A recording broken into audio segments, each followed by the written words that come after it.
एक बहुत important video आप सभी के लिए। अगर आप भी आईसीआर 2023 की काउंसलिंग में पार्टिसिपेट किए हो तो ये वीडियो पूरा देखिएगा। सबसे पहली चीज, बहुत सारे बच्चे कंफ्यूज हैं कि थर्ड राउंड के बाद सीट एक्सेप्ट करें या अपग्रेड करें। इसके काफी सारे रीजन हो सकते हैं। आज की वीडियो बहुत इंपॉर्टेंट है। हम लोग काफी सारे मेजर पॉइंट्स पे बात करेंगे। सबसे इंपॉर्टेंट चीज की वाई नॉर्थ इंडिया और साउथ इंडिया के स्टूडेंट आपस में कोलैबोरेट क्यों नहीं कर पा रहे हैं कॉलेजेस को लेकर। मैंने नोटिस किया कि बहुत सारे नॉर्थ के बच्चे साउथ के कॉलेज को प्रीफर नहीं करते हैं। May be language problem, may be food problem, but जो भी चीजें हो आज की वीडियो में हम लोग डिटेल से बात करेंगे। इसके अलावा एक और प्रॉब्लम आ रही है, कॉलेज का जो फीस स्ट्रक्चर है वो आईसीआर के फीस स्ट्रक्चर के करिकुलम से डिफरेंट क्यों है। साथ ही साथ हम लोग बात करेंगे मॉपअप राउंड और फिजिकल वेरिफिकेशन प्लस सब कैंपस क्या डिफरेंट है, क्यों एक्सेप्ट करना चाहिए या फिर क्यों नहीं करना चाहिए, डॉक्यूमेंट्स क्यों नहीं हो पा रहे हैं, या फिर हमारे कोर्सेज का फीडबैक क्या है। यानी कि इन सब टॉपिक पे हम लोग डिटेल से बात करेंगे। वीडियो को आप लोग पूरा देखिएगा। अगर आप लोग पहली बार चैनल पे आए हो तो चैनल को सब्सक्राइब करके वीडियो को लाइक कर देना। Good evening everyone, welcome back to your channel agri updates and this is Prabha. I hope आप लोग बहुत ही अच्छे होंगे। देखो, सबसे इंपॉर्टेंट चीज की बच्चों, आप लोगों का थर्ड राउंड प्रोसेस काउंसलिंग का अप्रोक्सीमेटली आ चुका है। रिजल्ट प्रोसेस कंटिन्यू है। 27 को हमारा फोर्थ राउंड आ जाएगा। 27 को फोर्थ राउंड आ जाएगा। तो फिलहाल में आप लोग कंफ्यूज हो कि हमें सीट अपग्रेड करना चाहिए या एक्सेप्ट करना चाहिए, इस पे पहले मैं बात करूंगा। इसके अलावा हम लोग बहुत सारे टॉपिक पे बात करेंगे। वीडियो थोड़ा लंबा हो जाएगा, प्लीज आप लोग वीडियो को पूरा देखना। आपके जो भी डाउट्स हैं, जो भी प्रॉब्लम है, वो उस वीडियो में कहीं ना कहीं आपको इसका सोल्यूशन मिल जाएगा। थोड़ा सा टाइम दोगे तो आपको चीजें, देखो, अगर किसी चीज का बेनिफिट्स लेना है तो उसके लिए होता है ना, रिजल्ट्स टाइम मांगता है, तो थोड़ा सा वेट कर लो। चीजों को मैं एक एक करके सब कुछ एक्सप्लेन करूंगा। सबसे पहली चीज हम लोग बात करते हैं एक्सेप्ट और अपग्रेड। हमें क्या करना चाहिए। देखिए, अगर आपकी रैंक अच्छी है, मैं फिर से बोलूंगा, अगर आपकी रैंक अच्छी है, अंडर 3 के अंडर 4 के है, तो मैं बोलूंगा आप अपग्रेड करो। बट अगर रैंक अच्छी नहीं है, लाइक अगर आपकी रैंक मोर देन 4 के है, मैं फिर से बोल रहा हूं मोर देन 4 के है, तो आप सीट एक्सेप्ट कर लो, फ्रीज कर लो। आपका सीट राउंड में अपग्रेड हुआ कि नहीं, वैसे मान लो ऐसा आपको दिख रहा है, like you have not been allotted a seat in the latest allocation of round 3, that's mean कि आपको राउंड 3 में सीट अलॉट नहीं हुआ है, जो सेकंड में अलॉट हुआ था वहीं आपके पास रहेगा। तो ऐसे कंडीशन में आप बच्चों सीट फ्रीज कर लो। आपके बहुत ही रेयर चांसेस है, क्योंकि 3 राउंड के बाद सीटें बहुत कम बचती हैं, जो कोटा की सीटें बचती हैं उस पर अपग्रेडेशन का चांसेस बहुत कम होता है। तो मैं पर्सनली रिकमेंड करूंगा कि जिनके रैंक मोर देन 4 के, ओवरऑल रैंक पे हमेशा बात करता हूं, जो भी रैंक बोलता हूं वो हमेशा ओवरऑल होता है, ऑल इंडिया रैंक ओवरऑल होती है। तो अगर आपका रैंक 4 के प्लस में, तो प्लीज आप लोग सीट अपग्रेड मत करो, एक्सेप्ट कर लो। अंडर 4 के देन आप अपग्रेड कर सकते हो, ठीक है। बाकी दूसरी चीज हमारी मॉपअप राउंड है। मॉपअप हमारा 5 दिसंबर से स्टार्ट होगा। सबसे पहले 5 दिसंबर को जिस कॉलेज में जितनी सीटें बचेंगी उसकी सीट वैकेंसी मैट्रिक्स आएगी, जैसे कि बीएचयू में या हिसार में या पंजाब में पंतनगर में, बेंगलुरु में, एमपीकेवी में, नवसारी में, जेएनकेवी में, आरपीसीयू में, झांसी में, आईआरआई में कितनी सीटें बची, किस कैटेगरी की, वो सब आपको 5 को एक लिस्ट आएगा, पता चल जाएगा। मे बी ये लेट भी हो सकता है। जैसे ही लिस्ट आएगा आप सभी की चॉइस फिलिंग स्टार्ट हो जाएगी। चॉइस फिलिंग आप सारे बच्चे फिर से करोगे। जो बच्चे मॉपअप में पार्टिसिपेट करना चाहते हैं वो फिर से नई चॉइस फिलिंग कर सकते हैं। और मैंने एक मॉपअप के रिगार्डिंग डिटेल वीडियो बना रखी है कि आप लोग में से कौन कौन बच्चा मॉपअप में जा सकता है। डिस्क्रिप्शन में उसका लिंक आप जाओ तो चेकआउट कर सकते हो। बाकी अगर आपकी रैंक ज्यादा है तो मॉपअप में जा सकते हो और मॉपअप के लिए हमारी पर्सनलाइज काउंसलिंग की हेल्प ले सकते हो इफ यू नीड। एक और इंपॉर्टेंट चीज की, बहुत सारे बच्चे बोल रहे हैं कि भैया मेरे रैंक इतनी ज्यादा, मुझे कॉलेज नहीं मिल रहा है। एक कट ऑफ की वीडियो जल्दी लाने वाला हूं। इस बार आपको बिलीव नहीं होगा, मेरे पेड काउंसलिंग से ऐसे ऐसे बच्चों का सिलेक्शन हुआ जैसे कि आप लोग मतलब बिलीव नहीं करोगे। एक छोटा सा एग्जांपल दिखा रहा हूं। जैसे मान लो उस बच्ची का रैंक 9,945 है, आप इसे 10,000 मान के चलो। 10,000 रैंक पे हमने ऑनर्स हॉर्टिकल्चर अलॉट कराया है Srikonda Lakshmi Telangana state horticulture university UR category में थर्ड राउंड में। और अभी मैं इसको बोलूंगा इस बच्ची को कि आप अपग्रेड करो, इससे बेटर कॉलेज मिलने के चांसेस हैं। अगर अपग्रेड होता तो ठीक, नहीं होता तो हॉर्टिकल्चर के लिए श्रीकोंडा भी बेस्ट ही है। तो 9,000 पे बच्चों को अभी तक फिशरीज फॉरेस्ट्री के लिए परेशान है, यहाँ पे 9,945 पे हॉर्टिकल्चर मिल गया। अब कैसे मिला, इसके काफी सारे फैक्टर हैं जो कि हम लोग पेड में डिस्क्राइब करते हैं। मैं किसी पर्टिकुलर बच्चे की बात नहीं कर रहा हूं, इसके अलावा भी बहुत सारे बच्चे हमारे पास जो हाईएस्ट रैंक पे भी सिलेक्शन लिए हैं। एक कट ऑफ की वीडियो में जल्दी आप लोग को बना दूंगा। जैसे कि आप लोग देख सकते हो 80 कैटेगरी में 21,000 रैंक पे बीटेक बायोटेक अलॉट हो गया है थर्ड राउंड में। तो ऐसे करके हाईएस्ट रैंक वाले बच्चों को भी सीट मिल रही है, बट उससे काफी सारी चीजें हैं जो कि आपको ध्यान देनी है। तो मॉपअप में यही सब चीजें ध्यान देना अगर आपकी रैंक ज्यादा होगी तो। बाकी हम लोग डिस्कस करते हैं आगे फिजिकल वेरिफिकेशन के बारे में। तो देखो भाई, एक और इंपॉर्टेंट चीज कि जो कॉलेज आपको अलॉट हो रहा है, राउंड वाइज आपका फिजिकल वेरिफिकेशन हो रहा है। जैसे कि अभी तक 2 राउंड का फिजिकल वेरिफिकेशन मैक्सिमम कॉलेज में हो चुका है। अभी कुछ कॉलेज का फिजिकल वेरिफिकेशन नहीं हुआ, तो मैंने यही बोल रखा है कि जैसे OUAT हो गया, एक एग्जांपल दे रहा हूं कि OUAT का अभी फिजिकल वेरिफिकेशन स्टार्ट नहीं हुआ है। उनका फिजिकल वेरिफिकेशन जब चारों राउंड खत्म हो जाएगा तो उसके बाद जितने बच्चों को OUAT मिला होगा, जिन्होंने सीट एक्सेप्ट किया होगा, उनकी लिस्ट बनेगी। जो उसमें अच्छे रैंक वाले होंगे उनको मेन कैंपस, बाकियों को सब कैंपस में भेजा जाएगा अकॉर्डिंग टू रैंक। तो बहुत सारे बच्चों को सब कैंपस भी अलॉट हो रहे हैं। अब दूसरी चीज ध्यान देना कि कुछ बच्चे बोलते हैं कि ये सब कैंपस ज्वाइन करें या ना करें। देखो यार, मेन कैंपस और सब कैंपस का क्या लोचा है ये मुझे नहीं समझ में आता, बट आप लोग को अगर समझ में आ रहा तो कमेंट करना। सबसे बड़ी बात कि मेन कैंपस का, चलो ठीक है, मानता हूं कि मेन कैंपस में आपको फैसिलिटीज थोड़ा सा एक्स्ट्रा मिलती हैं। जो चीजें सब कैंपस के बच्चों को लेट मिलेगा वो थोड़ा आपको पहले मिल जाएगा। लेकिन आपकी डिग्री, आपका जो सर्टिफिकेट होगा, आपका जो फीस स्ट्रक्चर होगा, आपको जो स्कॉलरशिप मिलेगी, आपको जो बाद में सिलेबस पढ़ाया जाएगा, आपका जो कोर्स चलेगा, आपकी जो डीन कमेटी होगी, वो सब कुछ सेम ही रहने वाला है। अलग बात है कि हमारा कॉलेज का लोकेशन चेंज रहता है। जैसे मान लो पंडित जयशंकर के 5 सब कैंपस हैं, तो 5 सब कैंपस में हमारा मेन कैंपस राजेंद्र नगर हैदराबाद में, वहां पे भी सब कुछ पढ़ाई डिग्री आपको सेम मिलेगी जो वारंगल में मिलेगा, जो सिरसिला में मिलेगा, जो नागरपट्टी में मिलेगा। ठीक है, तो आपको अगर वारंगल मिल रहा है, आपको अगर सिरसिला मिल रहा है, नागरपट्टी मिल रहा है, तो क्या दिक्कत है? आप उसे एक्सेप्ट करो, है ना, कोई दिक्कत नहीं है। हाँ, कुछ नॉर्थ इंडिया के बच्चे हैं जो कि सब कैंपस या फिर नॉर्थ के कॉलेज, साउथ के कॉलेज में नहीं जाना चाहते हैं। क्यों?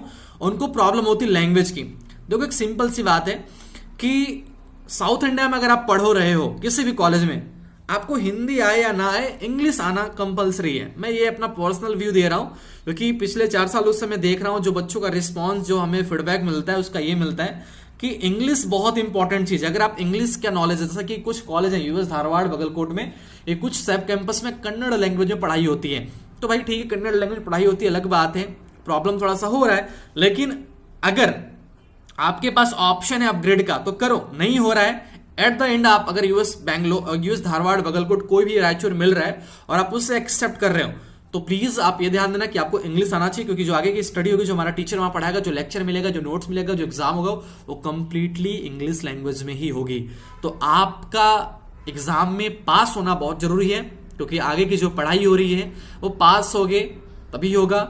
स्कॉलरशिप भी तभी मिलेगा जब आप 7 GPA मेंटेन करोगे हर एक सेमेस्टर में, तभी आपको कॉलेज में स्कॉलरशिप मिलती है। इसके अलावा दूसरी चीज हमारी होती है कि हमें क्या ड्रॉप लेना चाहिए। देखो, अगर आपका कोई ड्रीम कॉलेज है, लाइक कुछ बच्चे होते हैं जिनको BSc एग्रीकल्चर ही करना होता है या बीटेक एग्रीकल्चर ही करना होता है और उनको सेरिकल्चर मिल रहा है, फिशरीज मिल रहा है, फॉरेस्ट्री मिल रहा है, तो मैं रिकमेंड करूंगा मत लो, है ना। मैं पर्सनली रिकमेंड करूंगा मत लो। हालांकि मैं अभी लास्ट में आपको कोर्सेज के फीडबैक देने वाला हूं कि क्यों आपको कोर्सेज करना चाहिए, क्यों नहीं करना चाहिए। लेकिन पर्सनली मैं आपको बोलूंगा कि BSc AG अगर आपका ड्रीम है तो मत कीजिए आप दूसरा कोर्स, ठीक है। 1 ईयर ड्रॉप दे दो। अगर ऑलरेडी आप ड्रॉप आउट हो तो कॉलेज में किसी कोर्स में एडमिशन लेकर ड्रॉप, मतलब अगर आपका ऑलरेडी ड्रॉप है, आप ऑलरेडी ड्रॉपर हो, अगर आप फ्रेशर हो अभी तो 1 साल ड्रॉप ले सकते हो। बट अगर आप ऑलरेडी ड्रॉपर हो तो अगर कोई कॉलेज मिल रहा है, मान लो आपको सेरिकल्चर मिल रही है, कम्युनिटी साइंस मिल रही है, फिशरीज मिल रहा है, फॉरेस्ट्री मिल रहा है, बीटेक मिल रहा है, जो भी कोर्स मिल रहा है, आप उसमें एडमिशन लेकर प्रिपरेशन करो साथ साथ में, वो मैनेज हो जाएगा, कोई दिक्कत नहीं है। ऑलरेडी बच्चे मैनेज करते हैं, आप भी कर लोगे, मुझे पता है कि आप लोग कर लोगे। दूसरी चीज, हॉस्टल फैकल्टी का क्या सीन है कि मैक्सिमम जितने कॉलेज ICAR से अलॉट हो रहे हैं, वो चाहे मेन कैंपस हो चाहे सब कैंपस, IGKV के कुछ सब कैंपस को छोड़ के लगभग इंडिया के सारे ICAR के कॉलेज में हॉस्टल की फैसिलिटीज है, जो कि ICAR के थ्रू जाने वाले सारे बच्चों को मिलती है। तो हॉस्टल की चिंता खत्म। ओके, अब फीस स्ट्रक्चर देखो, ICAR का जो फीस स्ट्रक्चर है वो डिफरेंट है, ठीक है। जैसे मैं एक एग्जांपल दे दूं, यहां पे देखो फीस स्ट्रक्चर बहुत सारे आपको दिख रहे हैं, लेकिन जब वो कॉलेज में जाओगे ना तो कुछ फीस स्ट्रक्चर आपको डिफरेंट मिलेगा। जैसे मान लो एक एग्जांपल दे रहा हूं कि पूसा में यहां पे फी कितना दिखा रहा है, यहां पे आपको 51,000 रुपए दिख रही होगी, बट एक्चुअल फी आपको पता होना चाहिए ना, ये 7,000 8,000 रुपए। आप बिलीव नहीं करोगे, ये हॉर्टिकल्चर एग्रीकल्चर की पूसा की फी जो यहाँ पे 51,000 रुपए दिखा रही है, ये 7-8 रुपए है। आप जब फिजिकल वेरिफिकेशन में जाओगे तब आपको पता चलेगा कि अरे मेरा फी तो 8-10 हजार रुपए है, मैक्सिमम 15,000 तक ही है, बस इतना ही है। इसके अलावा आपको एक्स्ट्रा फी नहीं देना है एकेडमिक के लिए। बाद में साइड में आपकी जो हॉस्टल की चार्ज में थोड़ा बहुत लगेगी वो लगेगी। तो कुछ कॉलेज का यहाँ पे कम है, जैसे कि आप पंत नगर का देखोगे इसमें 2500 रुपए दिखा रहा है, जो कि बिल्कुल गलत है। आप कॉलेज में जाओगे वहां पे आपको 25,000 24,680 रुपए कुछ दिखेगा ऐसा। तो यहाँ पे जो कॉलेज की फी है ये काफी हद तक गलत दी गई है, तो आप इसको फॉलो मत करो। आप वेबसाइट पे विजिट करके उनके डाटा को देखो, जो वेबसाइट पे जो कॉलेज आपको अलॉट हो रहा है, जो फी स्ट्रक्चर वहां मेंशन है वही फी आपको देना पड़ेगा। हालांकि इसमें काफी हद तक आपका एकेडमिक फी ही मेंशन है। कॉलेज वाले एकेडमिक फी के अलावा कुछ फीस एक्स्ट्रा लेते हैं। हॉस्टल कहीं कहीं पे इसमें इंक्लूड है, कहीं कहीं पे हॉस्टल का चार्ज भी आपको एक्स्ट्रा देना पड़ रहा है। तो ये सब चीजें आपको समझने की जरूरत है। फी स्ट्रक्चर जो कॉलेज की वेबसाइट पे वो ऑफिशियल है, आईसीएआर के द्वारा प्रोवाइड कराया गया फी स्ट्रक्चर ये बिल्कुल ही गलत है। ये जो फी स्ट्रक्चर है ये बिल्कुल ही गलत फी स्ट्रक्चर है, आप इसे फॉलो मत करो, नहीं आप खुद कंफ्यूज रहोगे, साथ ही साथ सामने वाले को भी कंफ्यूज करोगे। तो जो कॉलेज आपको मिला है उसकी वेबसाइट को विजिट करो, उसकी वेबसाइट पे ऑफिशियल फी स्ट्रक्चर मेंशन है, आप उसे फॉलो कीजिए। तीसरी चीज डॉक्यूमेंट्स अपलोड। डॉक्यूमेंट देखो यार भैया सबको अपलोड नहीं करना है ना, जिनका डॉक्यूमेंट रिजेक्ट हो रहा है केवल उन्हीं को अपलोड करना है। डॉक्यूमेंट ऑन टाइम रजिस्ट्रेशन आपने अपलोड किया था, आपको पता होगा जब रैंक कार्ड आई थी तो उसके पहले आपका रजिस्ट्रेशन हुआ था, तो रजिस्ट्रेशन के टाइम पे आपसे सारे डॉक्यूमेंट जो सर्टिफिकेट नंबर भरवाया जा रहा था वो आपने किया है, तो वही डॉक्यूमेंट्स ऑटोमेटिकली यहाँ पे आ जा रहा है और वही डॉक्यूमेंट्स वेरीफाई हो रहा है। दोबारा से आपको कुछ भी करने की जरूरत नहीं है। अगर आपका कोई डॉक्यूमेंट रिजेक्ट होता है तो आप उससे दोबारा अपलोड करोगे, बाकी बिफोर रिजेक्शन आपको डॉक्यूमेंट्स अपलोड करने की कोई भी जरूरत नहीं है। कोर्स के फीडबैक की बात करें तो आईसीआर के अकॉर्डिंग लगभग सारे कोर्स सेम है, कॉलेज पर भी डिपेंड करता है। अगर कुछ कॉलेज अच्छे होते हैं जिसमें कि जैसे कि मान लो अगर मैं बता दूं सेरिकल्चर है तो यूएस बेंगलोर टीम अगर आपको सेरिकल्चर मिल रहा है तो भी मैं बोलूंगा एक्सेप्ट कर लो, कोई दिक्कत नहीं, बेटर है वहां पे चीजें, ठीक है। तो चीजें सीटें कम रहती हैं इन सब कोर्सेज की। अभी इस साल फूड न्यूट्रिशन और एक नेचुरल फार्मिंग का नया कोर्स स्टार्ट हुआ है। तो natural farming just like forestry और एग्रीकल्चर का मिक्स कोर्स है, ठीक है, तो आप उससे कर सकते हो अगर किसी को मिल रहा है तो। बाकी बीएससी एग्रीकल्चर अगर आपका ड्रीम है कि नहीं मुझे बीएससी ऐसे ही करना है, तो जो भी कॉलेज आपको मिला हो मैं यही बोलूंगा एक्सेप्ट करके ही आप प्रिपरेशन करो। अगले साल क्या होगा कल किसने देखा है ना। पिछले साल हमारे काउंसलिंग में राजीव रंजन नाम का बच्चा था, उसको मिला हॉर्टिकल्चर, उसकी रैंक थी लगभग 7,963, ठीक है, यूएचएस बगलकोट मिला, बच्चे ने सीट छोड़ दिया। इस साल रैंक आ गया 18,322।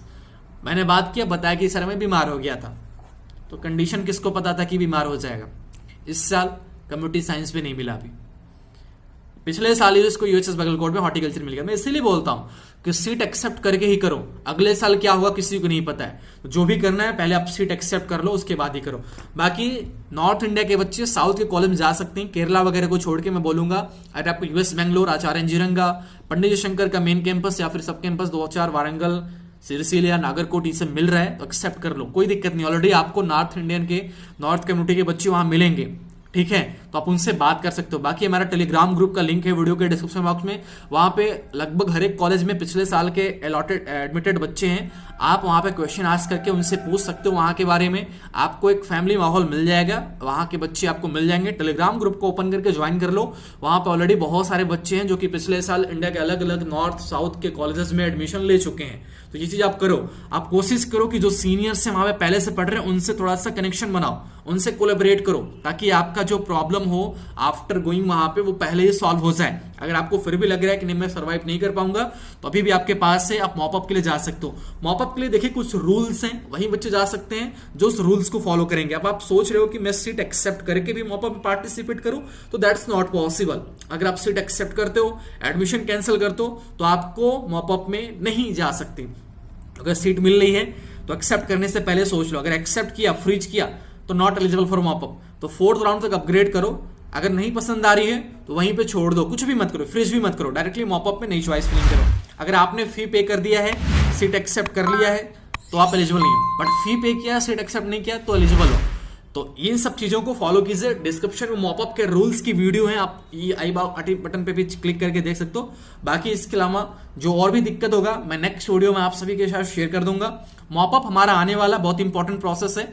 If you need our paid personalise counselling help then you can join us, description में लिंक वो भी मेंशन है। बाकी फिजिकल वेरिफिकेशन के लिए जो कॉलेज आपको अलॉट हो रहा है आप उनकी वेबसाइट पे विजिट करते रहो टाइम टाइम पे। और वही बात अलॉटमेंट की, तो काउंसलिंग में हमारे यार मैं बता नहीं सकता।